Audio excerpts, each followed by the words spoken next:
إن الحمد لله نحمده ونستعينه ونستغفره ونعوذ بالله من شرور أنفسنا ومن سيئات أعمالنا. من يهده الله فلا مضل له ومن يضلل فلا هادي له، وأشهد أن لا إله إلا الله وحده لا شريك له، وأشهد أن محمدا عبده ورسوله. أما بعد، فإن خير الحديث كتاب الله، وخير الهدي هدي محمد صلى الله عليه وسلم، وشر الأمور محدثاتها، وكل محدثة بدعة، وكل بدعة ضلالة، وكل ضلالة في النار. فأعوذ بالله من الشيطان الرجيم. الذين يحملون العرش ومن حوله يسبحون بحمد ربهم ويؤمنون به ويستغفرون للذين آمنوا ربنا وسعت كل شيء رحمة وعلما فاغفر للذين تابوا واتبعوا سبيلك وقهم عذاب الجحيم. وجاء في حديث عن أبي هريرة رضي الله عنه قال: قال رسول الله صلى الله عليه وسلم: من لم يسأل الله يغضب عليه. وقال صلى الله عليه وسلم: استغفروا لأخيكم। সমস্ত প্রশংসা মহান রব্বুল আলামিনের জন্য। অতঃপর সালাত ও সালাম পাঠ করছি নবী মুহাম্মদ সাল্লাল্লাহু আলাইহি ওয়াসাল্লাম এবং তার সকল অনুসারীদের প্রতি। আল্লাহুম্মা সাল্লি আলাইহি ওয়া আলাইহিম। সম্মানিত মুসল্লিবৃন্দ, আলহামদুলিল্লাহ, আমরা বিভিন্ন সময়ে বিভিন্ন ধরনের সমস্যার মধ্যে পড়ি, আল্লাহকে ডাকি, আল্লাহর কাছে প্রার্থনা করি, দোয়া করি। আবার যখন বিপদে পড়ি, কোনো সমস্যায় পড়ে যাই, তখন অন্যের কাছেও দোয়া প্রার্থনা করি যে আমি এই সমস্যায় আছি। অসুস্থতা হোক বা অন্য যে কোনো ধরনের সমস্যা হোক না কেন, আমরা দোয়া প্রার্থনা করে থাকি। অন্যদেরকে অনুরোধ করি যে আমার জন্যে, আমার পরিবারের জন্য, যে উদ্দেশ্যে হোক না কেন, উনি হয়তো বা বলে দোয়া প্রার্থনা করে থাকে, দোয়া চেয়ে থাকে। আমরা বিপদে পড়লে আল্লাহকে ডাকবো, আল্লাহকে স্মরণ করব, এটি আমাদের উপরে অপরিহার্য কর্তব্য। অবশ্যই আল্লাহকে আমাদেরকে ডাকতে হবে, কারণ বিপদে পড়লে, সমস্যায় পড়লে আর কেউ সহযোগিতাকারী হিসাবে আমাদের সামনে আসবে না, একমাত্র আল্লাহ রাব্বুল আলামিন ছাড়া। তিনি আমাদেরকে সাহায্য সহযোগিতা করবেন। সুতরাং তার কাছে তাকেই ডাকতে হবে এবং তার কাছে সাহায্য প্রার্থনা করতে হবে। আল্লাহকে ডাকতে হবে, আল্লাহর কাছে চাইতে হবে, এটি অত্যন্ত গুরুত্বপূর্ণ বিষয়। বহু হাদিসের মধ্যে এই নির্দেশনা দেওয়া হয়েছে। আল্লাহ রাব্বুল আলামিন কোরআন মাজিদের মধ্যেও শুধুমাত্র আল্লাহকে ডাকার নির্দেশ দিয়েছেন। আবু হুরায়রা রাদিয়াল্লাহু আনহু থেকে বর্ণিত হয়েছে, তিনি বলেন, রাসূল সাল্লাল্লাহু আলাইহি সাল্লাম বলেছেন, মান লাম ইয়াসালিল্লাহ ইয়াগদাব আলাই। যে ব্যক্তি আল্লাহর কাছে চায় না, আল্লাহ রাব্বুল আলামিন তার প্রতি রাগান্বিত হন। এই হাদিস তিরমিজি এবং আল আদবুল মুফরাদ গ্রন্থের মধ্যে বর্ণিত হয়েছে। আবার অন্য হাদিসের মধ্যে বর্ণিত হয়েছে, রাসূল সাল্লাল্লাহু আলাইহি সাল্লাম বলেছেন, লাইসা শাইউন আকরামা আলাল্লাহি তাআলা মিনাদ দুআ। আল্লাহর নিকটে দোয়ার চেয়ে বেশি সম্মানিত কোনো কিছুই নেই। সুতরাং আমাদেরকে আল্লাহর কাছে চাইতে হবে, আল্লাহকে ডাকতে হবে, প্রার্থনা করতে হবে আল্লাহর কাছেই। আবার রাসূল সাল্লাল্লাহু আলাইহি সাল্লাম বলেছেন, আজাজুন নাস মান আজিজা মিনাদ দুআ মান আজিজা ফিদ দুআ। মানুষের মধ্যে থেকে সেই ব্যক্তি সবচাইতে বেশি অক্ষম, যে দোয়া করার ক্ষেত্রে, আল্লাহকে ডাকার ক্ষেত্রে অক্ষম হয়ে যায়। এই ব্যক্তি হচ্ছে সর্বাপেক্ষা বেশি অক্ষম। আবার রাসূল সাল্লাল্লাহু আলাইহি ওয়াসাল্লাম বললেন, মানুষের মধ্য থেকে সবচাইতে বেশি কৃপণ হচ্ছে সেই ব্যক্তি, যে ব্যক্তি সালাম দেওয়ার ব্যাপারে কৃপণতা করে। অনেক হাদিস বর্ণিত হয়েছে দোয়ার গুরুত্ব সম্পর্কে। যখন বাদশাহ নাজাসি মারা গেলেন তখন রাসূল সাল্লাল্লাহু আলাইহি সাল্লাম সাহাবীদেরকে উদ্দেশ্য করে বললেন, ইস্তাগফিরু লিআখিকুম, তোমরা তোমাদের ভাইয়ের জন্যে ক্ষমা প্রার্থনা করো। এটিও দোয়া। দোয়ার গুরুত্ব না থাকলে রাসূল সাল্লাল্লাহু আলাইহি সাল্লাম সাহাবীদেরকে দোয়া করার নির্দেশ দিতেন না, ক্ষমা প্রার্থনা করার নির্দেশ দিতেন না। আবার রাসূল সাল্লাল্লাহু আলাইহি সাল্লাম যখন কোনো মৃত ব্যক্তিকে দাফন করে সম্পূর্ণ করতেন, দাফন শেষ করতেন, তখন কবরের পাশে দাঁড়িয়ে যেতেন। দাঁড়িয়ে সাহাবীদেরকে এই নির্দেশ দিতেন, ইস্তাগফিরু লিআখিকুম, তোমরা তোমাদের ভাইয়ের জন্য দোয়া করো, তার স্থিতিশীলতার জন্য প্রার্থনা করো আল্লাহর নিকটে, কেননা তাকে এক্ষুনি প্রশ্ন করা হবে। আল্লাহুম্মা গফির লাহু, আল্লাহুম্মা সাব্বিতহু, এভাবে রাসূল সাল্লাল্লাহু আলাইহি ওয়াসাল্লাম দোয়া করতে নির্দেশ দিয়েছেন।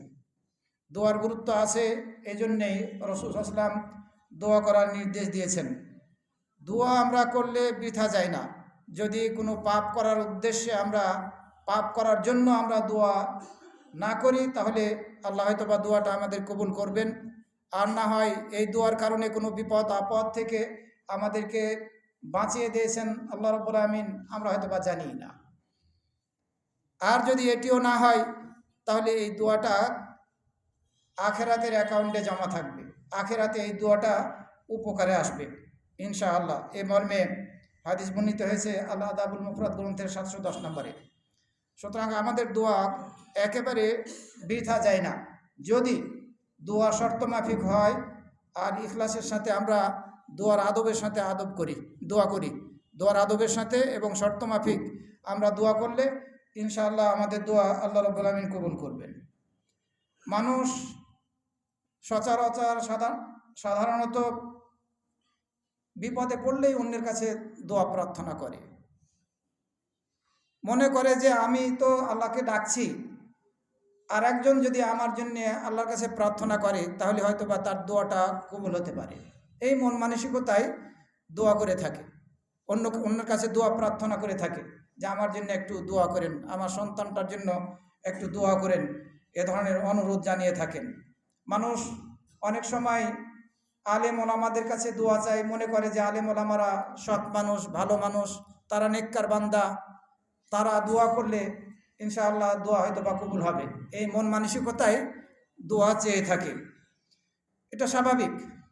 দোয়া চাবে, দোয়া চাওয়াটা অন্যায় কিছু না।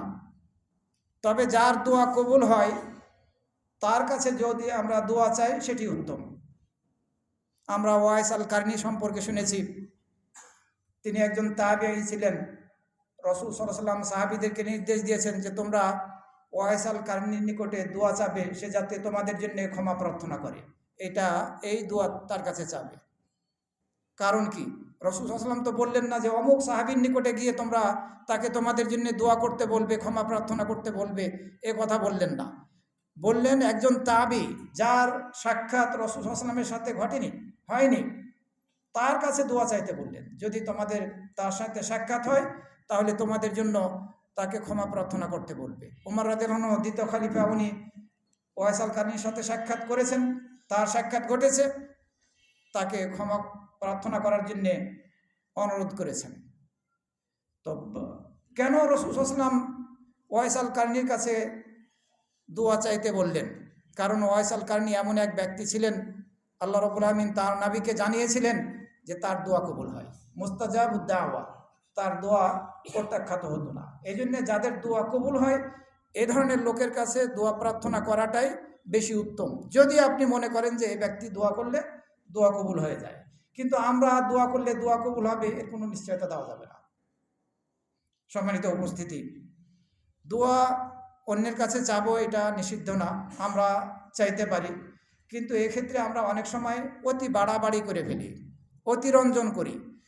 দোয়া করবেনি আমার জন্যে, বলবেন না, এভাবে এত বেশি পীড়াপিড়ি করি, এটা কিন্তু ভালো দেখায় না।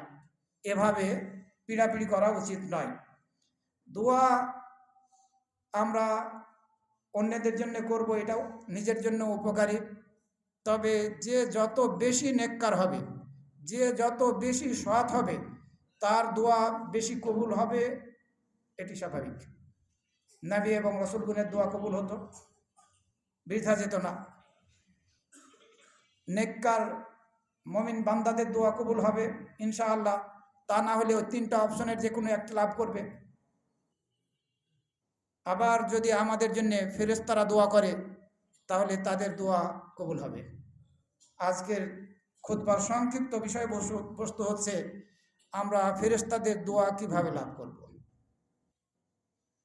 দোয়ার মুখাপেক্ষী আমরা নিজেরা আল্লাহকে ডাকবো পিতামাতা হিসাবে, আবার সন্তান হিসাবে পিতামাতার জন্য দোয়া করব, সৎ সন্তান হিসাবে পাড়া প্রতিবেশী আত্মীয় স্বজন সবার জন্য দোয়া করব, দাদা দাদি নানা নানি সবার জন্য দোয়া করব। এবং এই দোয়া করার ক্ষেত্রে কোনো প্রকার অলসতা করব না, যে আমি তো করতেই আছি দোয়া, কই দেখি না তো আমার দোয়া কবুল হচ্ছে। এই মন মানসিকতা রাখলে আল্লাহ রাব্বুল আমিন দোয়া কবুল করবেন না। তো সবচাইতে যাদের দোয়া বেশি কবুল হবে এদের অন্তর্ভুক্ত হচ্ছেন ফেরেশতারা। কারণ কি ফেরেশতাদের দোয়া কবুল হবে কেন? কারণ ফেরেশতারা আল্লাহর নাফরমানি করে না। ফেরেশতাদেরকে যা নির্দেশ দেওয়া হয় তারা সেটি পালন করে, কোনো অবস্থায় ফেরেশতারা এর বিপরীত করে না।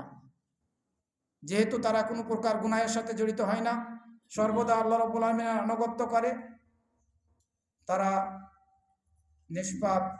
তারা যদি আমাদের জন্য দোয়া করে তাহলে আমরা আশা করতে পারি তাদের দোয়া আমাদের জন্য কবুল হবে। কিছু আমল আছে, এই আমলগুলো যদি আমরা করতে পারি, এসব কিছুকে আমরা যদি ধারণ করতে পারি তাহলে ফেরেশতাদের দোয়া আমরা লাভ করতে সক্ষম হব। প্রথম আমল হচ্ছে আত-তাওবা নাসুহা। সঠিক তওবা করতে হবে, খালেস অন্তরে নির্ভেজাল তওবা করতে হবে। আমি আপনি গুনাহ করেছি, যদি তওবা করি আমরা ঈমানের সাথে, ইখলাসের সাথে, তাহলে ফেরেশতারা আমাদের জন্য ক্ষমা প্রার্থনা করবেন আর ফেরেশতাদের দোয়া কবুল হবে। সূরা গাফিরের 7 থেকে 9 নম্বর আয়াতের মধ্যে আল্লাহ রাব্বুল আলামিন বলছেন, আল্লাযীনা ইয়াহমিলুনা আল আরশা ওয়া মান হাওলাহু ইউসাব্বিহুনা বিহামদি রাব্বিহিম ওয়া ইউমিনুনা বিহি।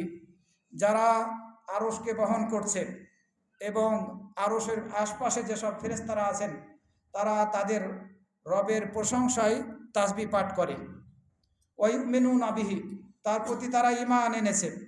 ওয়া ইস্তাগফিরুনা লিল্লাযীনা আমানু, এবং তারা ক্ষমা প্রার্থনা করে সেই সব লোকদের জন্য যারা ঈমান এনেছে। তারা বলে, রব্বানা ওয়াসি'তা কুল্লা শাইইন রাহমাতাও ওয়া ইলমা। হে আমাদের রব, তুমি প্রত্যেকটা বস্তুকে রহমত এবং জ্ঞানের দ্বারা পরিবেষ্টন করে রেখেছো। ফাগফির লিল্লাযীনা তাবু, ফেরেশতারা বলে, সুতরাং তুমি ক্ষমা করো সেই সব লোকদেরকে যারা তওবা করেছে। ওয়াত্তাবাউ সাবিলাক, এবং তোমার পথের যারা অনুসরণ করছে তাদেরকে তুমি ক্ষমা করো। ফেরেশতারা এই দোয়া করতে থাকে। তাহলে আমরা ফেরেশতাদের দোয়া পেতে চাইলে অবশ্যই আমাদেরকে ঈমানদার হতে হবে, আমাদেরকে তাওবা করতে হবে, আল্লাহর পথের উপরে চলতে হবে, আমল করার দিক দিয়ে এবং আকীদাকে ধারণ করার দিক দিয়ে, সব দিক দিয়ে আল্লাহর পথের উপরে চলতে হবে। সহি আকীদা এবং সহি আমলকে আঁকড়ে ধরতে হবে। ফেরেশতারা আরও বলে, ওয়াকিহিম আযাবাল জাহিম, এবং তাদেরকে জাহান্নামের আযাব থেকে তুমি রক্ষা করো। এরপর আরো বলে, রব্বানা, হে আমাদের রব, ওয়া আদখিলহুম জান্নাতি আদন আল্লাতী ওয়া'আদতুম, আর তুমি তাদেরকে প্রবেশ করাও স্থায়ী জান্নাতে, যে জান্নাতের ওয়াদা তুমি দিয়েছো, তাদের সাথে করেছো। এবং তাদের পিতামাতা, তাদের স্বামী অথবা স্ত্রী এবং তাদের সন্তানরা যারা সঠিক পথে পরিচালিত করছে নিজেদেরকে, তাদেরকেও তুমি জান্নাত দান করো। ফেরেশতারা এই দোয়া করতে থাকে। আরও দোয়া করে, ওয়াকিহিমিস সাইয়্যাত ওয়া মান তাকিস সাইয়্যাত ইয়াওমাইদিন ফাকাদ রাহিমতাহু ওয়া যালিকা হুয়াল ফাওজুল আযীম। আর তুমি তাদেরকে রক্ষা করো কিয়ামত দিবসের এই বিভীষিকা মন্দ অবস্থা থেকে। এই সময়ে তাদেরকে তুমি এই খারাপ অবস্থা থেকে তুমি তাদেরকে রক্ষা করো। ওমান তাকিস সাইয়্যাত ইয়াওমাইদিন, সেই দিন এই কিয়ামতের ভয়াবহতা থেকে, বিভীষিকা থেকে যে বেঁচে যাবে তুমি তাকে রহমত করলে, তার প্রতি দয়া করলে, তুমি তার প্রতি দয়া করলে। ওয়াদালিকা হুয়াল ফাউজুল আজিম, আর সেটি হচ্ছে মহা সফলতা। সুতরাং আমরা যদি সত্যিকার অর্থে ফেরেশতাদের দোয়া পেতে চাই, তারা আমাদের জন্য ক্ষমা প্রার্থনা করুক, তারা আমাদেরকে জান্নাতে যাওয়ার জন্য আল্লাহর কাছে প্রার্থনা জানাক, তারা জাহান্নামের আগুন থেকে বাঁচার জন্য আল্লাহর নিকটে প্রার্থনা করুক, আমরা যদি চাই তাহলে অবশ্যই আমাদেরকে ইমানের সাথে তওবা করতে হবে, আল্লাহর পথে চলতে হবে।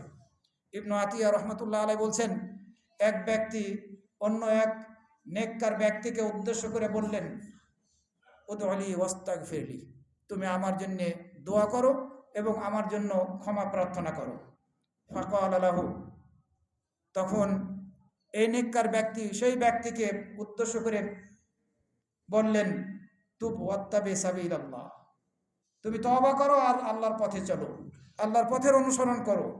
ইয়াস্তাগফিরু লাকা মান হুয়া খায়রুম মিন্নি, তাহলে আমার চেয়ে তুমি আমাকে নেককার বান্দা মনে করছো, আমি তোমার জন্য দোয়া করব। তুমি তওবা করো আর আল্লাহর পথে চলো, তাহলে আমার চেয়ে যে বা যারা বেশি উত্তম তারা তোমার জন্য দোয়া করবে, তারা তোমার জন্য ক্ষমা প্রার্থনা করবে। তিনি বুঝাতে চাইলেন যে ফেরেশতারা তারা গুনাহ করে না, তারা সর্বদা আল্লাহর নির্দেশ মেনে চলে। সুতরাং তুমি তওবা করো আল্লাহর নিকটে আর আল্লাহর পথের দিকে ফিরে আসো, আর আল্লাহর পথে তুমি পরিচালিত করো নিজেকে, তাহলে ইনশাআল্লাহ আল্লাহ রাব্বুল আলামিন ফেরেশতাদের মাধ্যমে তোমার জন্য দোয়া করাবেন, ফেরেশতারা তোমার জন্য দোয়া করবে। ইয়াহইয়া ইবনে মুআদ আর-রাজি রাহিমাহুল্লাহ উনি তার সঙ্গী সাথীদের উদ্দেশ্যে বললেন এই আয়াতের তাফসিরে, ইন্না মালাকান ওয়াহিদান লাউ সাআলাল্লাহ, একজন ফেরেশতা যদি আল্লাহর নিকটে সকল মানুষের জন্য, সকল মুমিনের জন্য ক্ষমা প্রার্থনা করে, তাহলে আল্লাহ রাব্বুল আলামিন তাদেরকে ক্ষমা করে দেবেন। কাইফা ওয়া জামিউল মালায়েকা ওয়া হামালাতুল আরশ ইস্তাগফিরুনা লিল মুমিনিন, তাহলে বিষয়টা কেমন হয় যে আরশকে বহনকারী ফেরেশতারা এবং সকল ফেরেশতা মুমিনদের জন্য দোয়া করছে। একজন যদি দোয়া করে তাহলে আশা করা যায় যে ইনশাআল্লাহ তার দোয়া কবুল হয়ে যাবে, কিন্তু দোয়া করছে সকল ফেরেশতা, দোয়া করছে আরশকে বহনকারী ফেরেশতারা, তাহলে তো তাদের দোয়া ইনশাআল্লাহ কবুল হবেই। দুই নম্বরের আমল সেটি হচ্ছে হালাল উপার্জন থেকে সাদাকা করতে হবে, হালাল উপার্জন থেকে সাদাকা করতে হবে। যদি আমরা হালাল উপার্জন থেকে দৈনন্দিন সকাল যখন করব তখন যদি সাদাকা করতে পারি, যতটুকুই হোক না কেন, তাহলে ফেরেশতারা আমাদের জন্য দোয়া করবে। বুখারী এবং মুসলিম শরীফের মধ্যে হাদিস বর্ণিত হয়েছে, রাসূল সাল্লাল্লাহু আলাইহি ওয়াসাল্লাম বলেছেন, মা মিন ইয়াউমিন ইউসবিহুল ইবাদু ফীহি ইল্লা মালাকানি ইয়ানজিলান ফায়াকুলু আহাদুহুমা আল্লাহুম্মা আতি মুনফিকান খালাফা ওয়া ইয়াকুলুল আখার আল্লাহুম্মা আতি মুমসিকান তালাফা। যে বান্দাই সকাল করে সে বান্দার নিকটেই দুইজন ফেরেশতা নেমে আসে। একজন ফেরেশতা যে বান্দা সকাল করার পরে কিছু দান খয়রাত করে তার উদ্দেশ্যে বলে, হে আল্লাহ, তুমি এই বান্দাকে, তোমার এই বান্দাকে এর বিনিময় দান করো, যদি সে দান করে। আর দ্বিতীয়জন বলে ওই বান্দাকে, যে বান্দা কিছু দান করে না, তার উদ্দেশ্যে, হে আল্লাহ, তুমি তার সম্পদ কমিয়ে দাও, ধ্বংস করে দাও তার সম্পদকে, কারণ সে কৃপণতা করছে, এ কথা বলে। সুতরাং আমরা দৈনন্দিন চেষ্টা করব যতটুকুই আমাদের পক্ষে সম্ভব। সকালবেলা বের হয়েছি, অনেক সময় আমাদের সামনে ফকির মিসকিন এসে পড়ে, আমরা সামান্য কিছু হলেও দান করব, তাহলে এই ফেরেশতার দোয়া লাভ করতে সক্ষম হব। বিপরীতে দ্বিতীয় ফেরেশতার বদদোয়া থেকে আমরা নিজেদেরকে সুরক্ষিত রাখতে সক্ষম হব। অবশ্যই এই দানটা হতে হবে আল্লাহর আনুগত্য করার ক্ষেত্রে, এবং সেটা পরিবারের ক্ষেত্রে হতে পারে, মেহমানের ক্ষেত্রে হতে পারে, আবার যে কোনো ধরনের সাদাকা হতে পারে।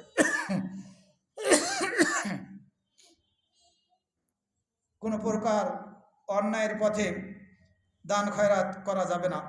যদি আমরা এ ধরনের দৈনন্দিন কিছু সাদাকা করতে পারি, দান করতে পারি, তাহলে অবশ্যই এই ফেরেশতাদের দোয়া লাভ করব। আমাদেরকে আল্লাহ রাব্বুল আমিন তাদের দোয়ার কারণে বিনিময় দান করবেন। এই দানের পরিবর্তে সম্পদে বরকত দান করবেন, সম্পদ বাড়িয়ে দেবেন। তিন নম্বরের আমল, যে আমল করলে আমরা ফেরেশতাদের দোয়া লাভ করতে সক্ষম হব, সেটি হচ্ছে সালাতে যখন আসব প্রথম কাতারে যাতে আমরা অংশগ্রহণ করার সুযোগ লাভ করি এরকম সময় নিয়ে আসার চেষ্টা করব। প্রথম কাতারগুলোতে যারা দাঁড়ানোর উদ্দেশ্যে সালাত আদায় করার উদ্দেশ্যে মসজিদে আসবে তারা ফেরেশতাদের দোয়া লাভ করবে। রাসূল সাল্লাল্লাহু আলাইহি সাল্লাম বলেছেন, ইন্নাল্লাহা ওয়া মালাইকাতাহু ইউসাল্লুনা আলা সুফুফিল আউয়াল। আল্লাহ এবং ফেরেশতারা প্রথম কাতারে যারা সালাত আদায় করার জন্য উপস্থিত হয় তাদের জন্য সালাত পাঠ করে। আল্লাহর সালাত পাঠ করার অর্থ হচ্ছে আল্লাহ রাব্বুল আলামিন তার নিকটের ফেরেশতাদের সামনে এই মুসল্লিদের প্রশংসা করেন। আর ফেরেশতাদের সালাত পাঠ করার অর্থ হচ্ছে ফেরেশতারা এই মুসল্লিদের জন্য আল্লাহর নিকটে প্রার্থনা করেন এবং এই মুসল্লিদের জন্য রহমত কামনা করেন, যে আল্লাহ এদের প্রতি তুমি রহমত নাজিল করো। সম্মানিত মুসল্লিবৃন্দ, আরও একটি আমল হচ্ছে ফেরেশতাদের দোয়া পাওয়ার কাতারে মিলেমিশে দাঁড়ানো। আমরা যখন কাতারবন্দি হব সালাত আদায় করার জন্য তখন পরস্পরের কাঁধে কাঁধ এবং পায়ে পা মিলিয়ে দাঁড়াবো। এভাবে যদি আমরা মিলিয়ে দাঁড়াতে পারি তাহলে ফেরেশতারা আমাদের জন্য দোয়া করবেন। রাসূল সাল্লাল্লাহু আলাইহি সাল্লাম বলেছেন, ইন্নাল্লাহা ওয়া মালাইকাতাহু ইউসাল্লুনা আলাল্লাযীনা ইয়াসিলুনা সুফুফা। নিশ্চয় আল্লাহ এবং তাঁর ফেরেশতারা সালাত পাঠ করেন সেই সব মুমিনদের উপরে, সেই সব মুসল্লিদের উপরে যারা কাতারে মিলে মিলে দাঁড়ায়। আল্লাহ রাব্বুল আলামিন এদের প্রশংসা করেন আর ফেরেশতারা আল্লাহর নিকটে রহমত কামনা করে এই মুসল্লিদের জন্য দোয়া করেন। এরপরে রাসূল সাল্লাল্লাহু আলাইহি ওয়াসাল্লাম বললেন, ওমান সাদ্দা ফুরজাতান রাফাআহুল্লাহু বিহা দারাজা। যে ব্যক্তি দুই মুসল্লির মাঝের ফাঁকা স্থানকে পূর্ণ করে ফেলল আল্লাহ রাব্বুল আলামিন এই আমলের কারণে তার একটি মর্যাদাকে উঁচু করবেন। এ হাদিস তিরমিজির ইবনে মাজার 995 নম্বরে বর্ণিত হয়েছে। আরও একটি আমল, যে আমলের কারণে আমরা ফেরেশতাদের দোয়া লাভ করতে সক্ষম হব, সেটি হচ্ছে মসজিদে এসেছি, সালাত আদায় করলাম, যে স্থানে সালাত আদায় করলাম সেখানেই আমি আরও একটি সালাতের জন্য হয়তো বা অপেক্ষা করছি, জিকির আজকারের জন্য নিজের জিকির আজকার করতেই আছি, সেই স্থানে বসে ফেরেশতাদের আমরা দোয়া লাভ করব যদি এই স্থানকে আমরা ধারণ করে রাখি। তাহলে রাসূল সাল্লাল্লাহু আলাইহি সাল্লাম বলছেন, আল মালাইকাতু ইউসাল্লুনা আলা আহাদিকুম মা দামা ফি মাজলিসিহিল্লাযী সাল্লা ফীহি। ফেরেশতারা তোমাদের সেই ব্যক্তির জন্য আল্লাহর নিকটে রহমত কামনা করে দোয়া করতে থাকে, সেই মুসল্লির জন্য আল্লাহর নিকটে রহমত কামনা করে দোয়া করতে থাকে যে মুসল্লি সালাত আদায় করার পরে তার ওই মজলিসেই, ওই স্থানেই বসে থাকে যেখানে সে সালাত আদায় করেছে। কি বলে ফেরেশতারা? বলে, আল্লাহুম্মা রহমহু আল্লাহুম্মা গফির লাহু। হে আল্লাহ, তুমি তোমার এই বান্দার উপরে রহমত নাজিল করো এবং তুমি তাকে ক্ষমা করো। আল্লাহুম্মা তুব আলাইহি, হে আল্লাহ তুমি তার তওবা কবুল করো। ফেরেশতারা এভাবে দোয়া করতে থাকে। মা লাম ইউদি ফীহি মা লাম ইউহদিস ফীহি।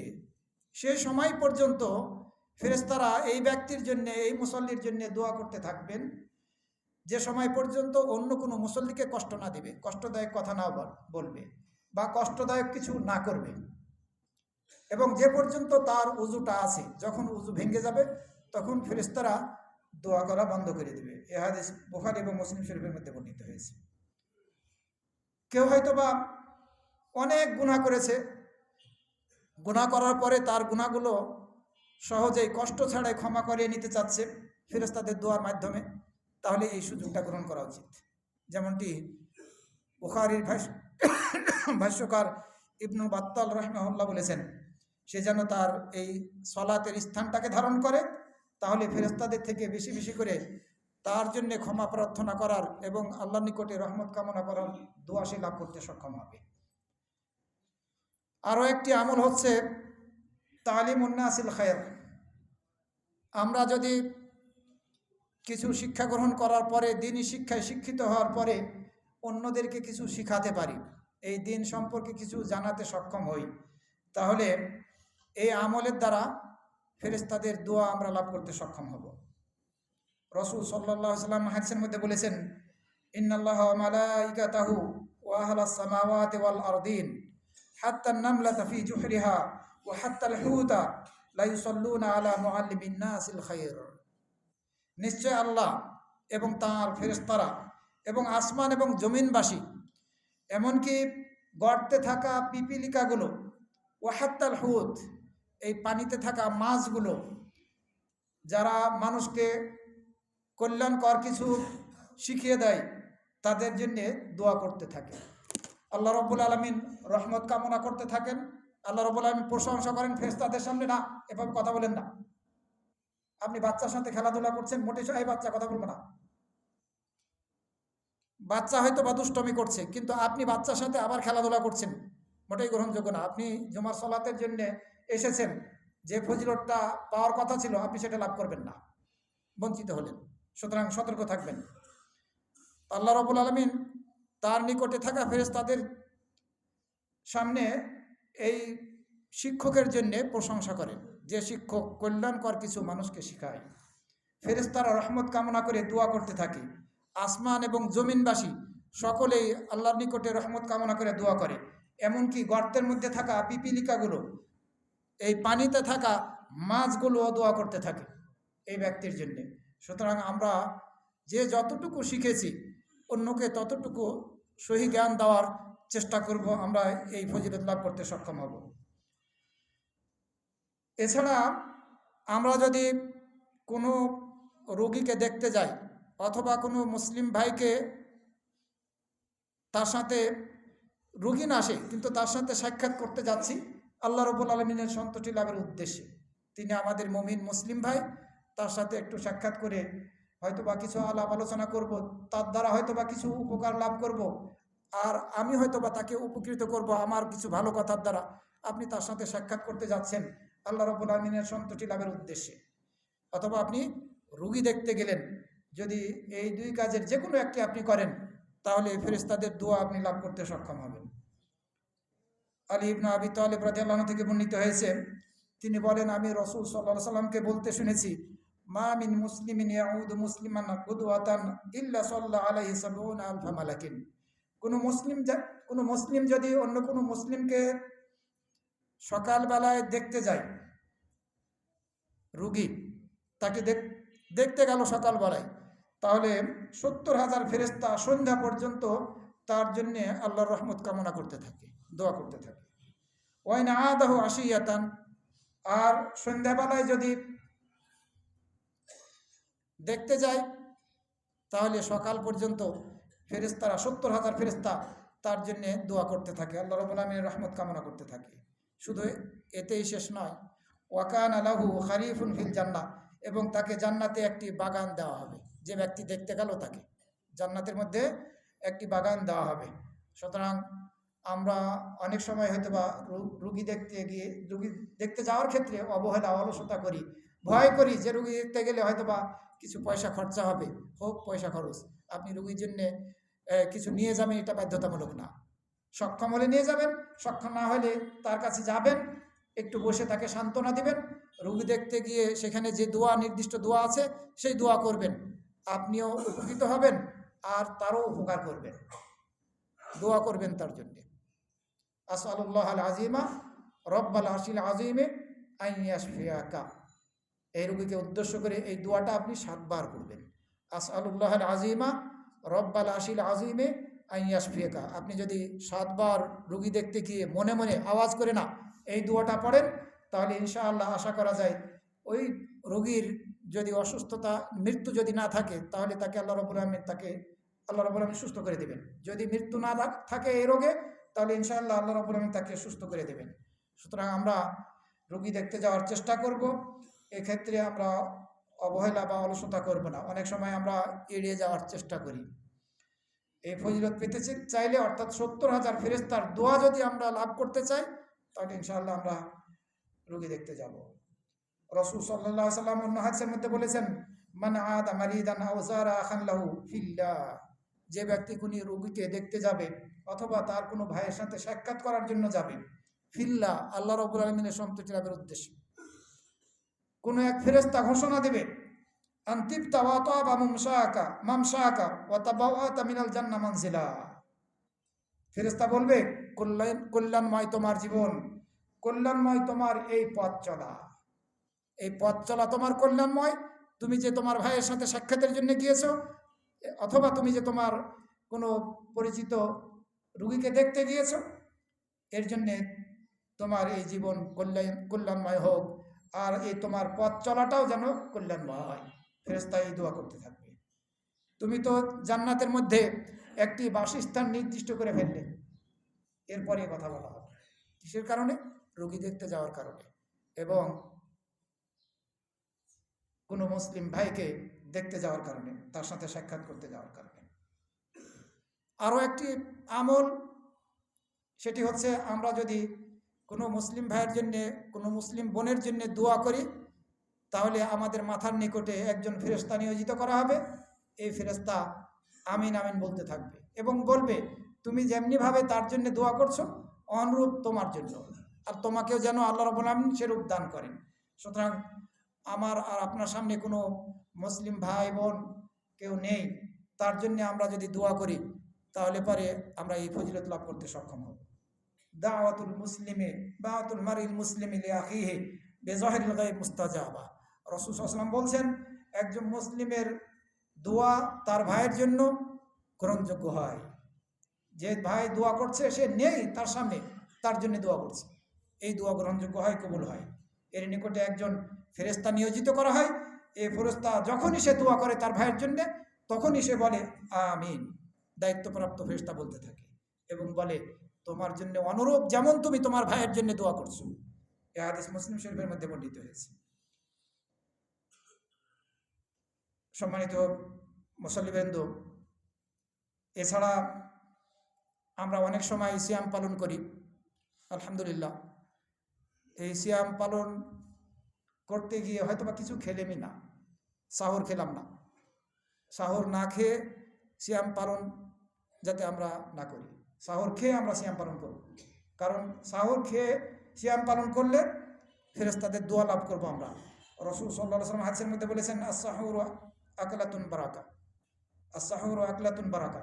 এই সাহুরটা হচ্ছে বরকতময় খাদ্য। ফালা তাদউহু, তোমরা এই খাদ্যকে ত্যাগ করো না, ছেড়ো না, এ কথা বলেছেন। এই হাদিসের শেষে গিয়ে রাসূল বলেছেন, ফাইনাল্লাহ আযজা ওয়া জাল্লা ওয়া মালাইকাতাহু ইউসাল্লুনা আলাল মুতাসাহহিরিন।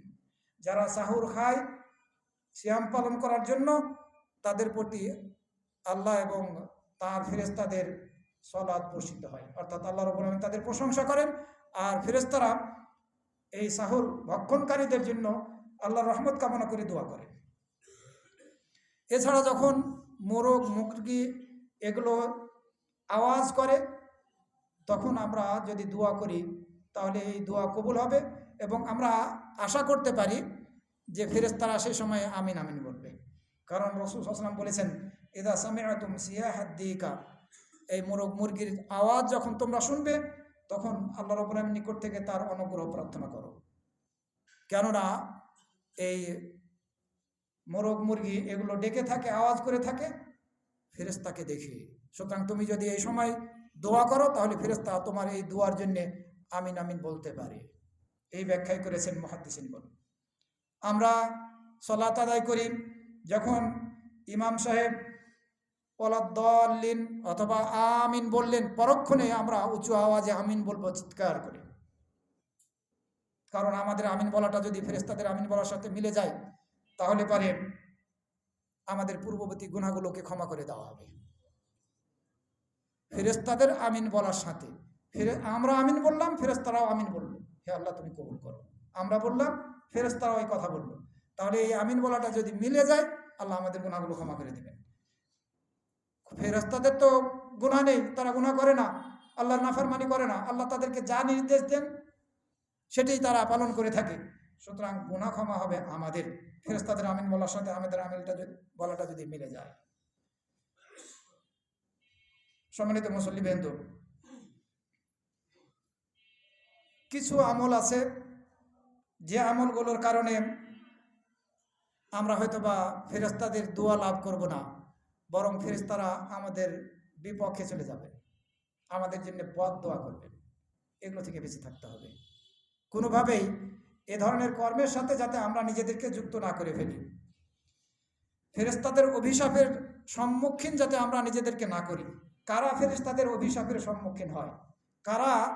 কাদের জন্য ফেরেশতারা এই দোয়া করে যে হে আল্লাহ, তুমি এদেরকে বা একে তোমার রহমত থেকে বঞ্চিত করো, তোমার রহমত থেকে দূরে সরিয়ে দাও। এটাই তো হচ্ছে অভিশাপ, লানাত দেওয়া।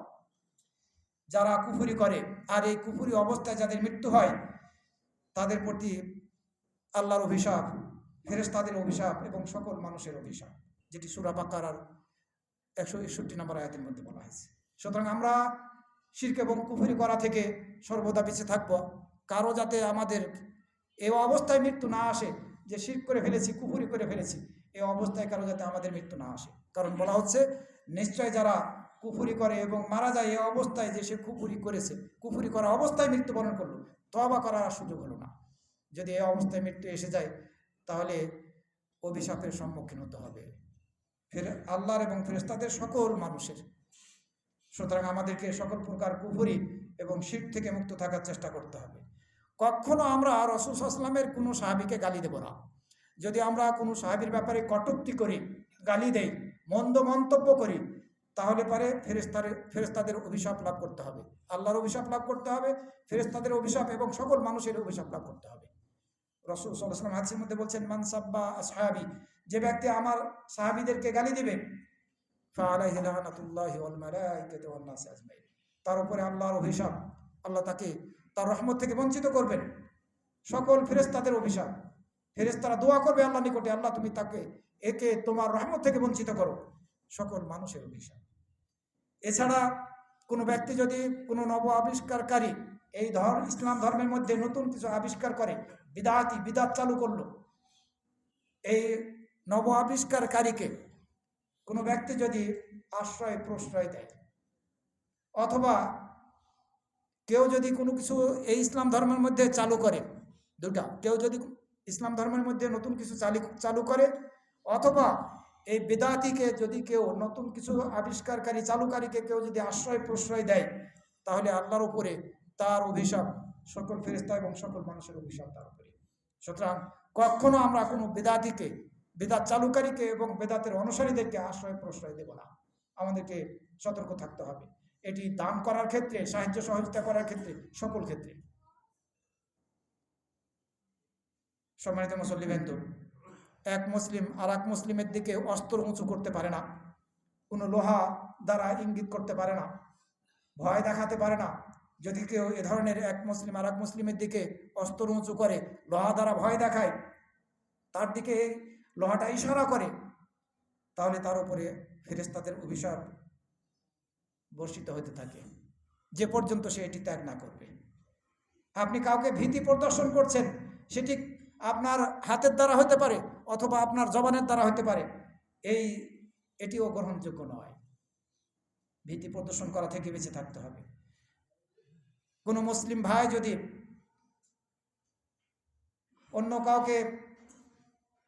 অন্য কোনো মুসলিমের সাথে অঙ্গীকার করে, এই অঙ্গীকার করার পরে সেই অঙ্গীকারকে যদি ভঙ্গ করে, তাহলে পারে এই ব্যক্তি আল্লাহর অভিশাপের সম্মুখীন হবে, ফেরেশতা এবং সকল মানুষের অভিশাপের সম্মুখীন হবে। সুতরাং আমাদেরকে অঙ্গীকার করার পরে সেটি পূর্ণ করতে হবে, পূর্ণ করার চেষ্টা করতে হবে। আমরা কোনো অবস্থায় যাতে অঙ্গীকারকে ভঙ্গ না করি, অবশ্যই সাবধানতা অবলম্বন করতে হবে। তা না হলে ফেরেশতাদের এই বদদোয়ার সম্মুখীন আমরা হয়ে যাব। এছাড়া কোনো স্বামী যদি তার স্ত্রীকে তার বিছানার দিকে আহ্বান করে জৈবিক চাহিদা পূর্ণ করার জন্যে, যদি এই স্ত্রী স্বামীর ডাকে সাড়া না দেয় আর স্বামী যদি তার উপরে রাগান্বিত অবস্থায় রাত্রি যাপন করে, তাহলে ফেরেশতারা সকাল পর্যন্ত তার উপরে অভিশাপ দিতে থাকে। কোনো সমস্যা যদি না থাকে, অবশ্যই স্ত্রীদেরকে স্বামীর ডাকে সাড়া দিতে হবে। সমস্যা থাকলে সেটি ভিন্ন কথা। সম্মানিত মুসল্লিবৃন্দ, আমরা মদিনাবাসীকে, মদিনায় যারা বসবাস করেন তাদের প্রতি জুলুম করব না। যদি আমরা তাদের প্রতি জুলুম করি, তাদেরকে ভীতি প্রদর্শন করি, তাহলে পারে ফেরেশতাদের বদদোয়ার আমরা সম্মুখীন হব। ফেরেশতারা আমাদের উপরে আল্লাহর লানত কামনা করতে থাকবে। নাউযুবিল্লাহি মিন যালিক।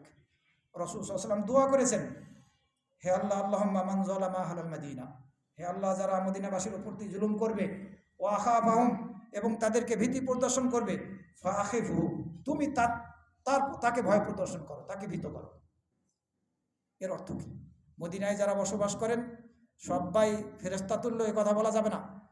তবে সত্যিকার অর্থে যারা দিনের ওপরে আছে, যারা অরিজিনালি মদিনাবাসী, যারা এই ইসলাম ধর্মকে আঁকড়ে ধরে আছে, কোনো অবস্থায় তাদের বিপক্ষে কথা বলা যাবে না। মদিনা থেকে অনেক আলেম ওলামারা জ্ঞান শিখে আসছে, সেই জ্ঞান সারা পৃথিবীতে ছড়ানোর চেষ্টা করছে। তারাও এই মদিনাবাসীদের অনুসরণকারী হিসেবে তাদের অন্তর্ভুক্ত। আপনি তাদের বিপক্ষে কথা বলছেন, সতর্কতা অবলম্বন করুন, সাবধানতা অবলম্বন করুন। তা না হলে হতে পারে এদের বিপক্ষে কথা বলতে গিয়েও আপনি নিজেকে ফেরেশতাদের বদদোয়ার সম্মুখীন করবেন। রাসূল সাল্লাল্লাহু আলাইহি ওয়াসাল্লাম বললেন, যে ব্যক্তি মদিনাবাসীর প্রতি জুলুম করবে, তাদেরকে ভয় দেখাবে, তাকে হে আল্লাহ তুমি ভয় দেখাও। ও আলাইহি লানাতুল্লাহ, এবং তার উপরে আল্লাহর অভিশাপ, ফেরেশতাদের অভিশাপ, সকল মানুষের অভিশাপ। ওয়ালা ইউকবালু মিনহু সারফুন ওয়ালা আদল, তার নফল এবং ফরজ ইবাদত কবুল করা হবে না। আল্লাহ রাব্বুল আলামিন আমাদের সকলকে সেই সব আমলগুলো করার তৌফিক দান করুন যেগুলো করলে ফেরেশতাদের দোয়া আমরা লাভ করতে সক্ষম হব, এবং সেই সব আমলগুলো থেকে, খারাপ মন্দ আমলগুলো থেকে বিরত থাকার তৌফিক দান করুন, যেগুলো আমরা করলে, যেগুলোর সাথে যুক্ত হলে হয়তোবা ফেরেশতারা আমাদের বিপক্ষে বদদোয়া করবে, আল্লাহর নিকটে অভিশাপ কামনা করবে। আকুলু কওলি হাযা ওয়া আস্তাগফিরুল্লাহ লি ওয়া লাকুম ওয়া লিসাইরিল মুসলিমিন।